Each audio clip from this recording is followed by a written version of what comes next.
I hear from employees about employers not paying them, employers not protecting their rights, they forcibly benched.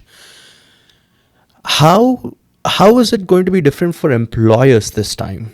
What do I have to be careful as an employer? Definitely, there is exploitation in the industry. The most common cases of exploitation that I see from employers: number one, not paying on time; number two, not paying on time, claiming that the vendor has not paid them or somebody else has not paid them; number three, not letting them take proper vacation. A little bit more uncommon, but definitely happening. Taking money either for H1B or OPT training, complete no. Something like the equivalent of bond in India, for example. Yeah. So what it means is you're working for an employer.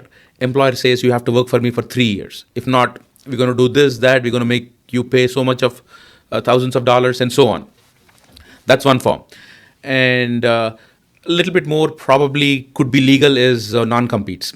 Again, non-competes are based on the state law, but something like you cannot go and join these companies and these companies. You cannot, so you have to work for me.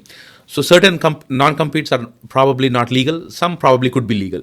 But again, when we talk about exploitation, these are all the things that are happening. Restrict. In the United States, exploitation is not allowed.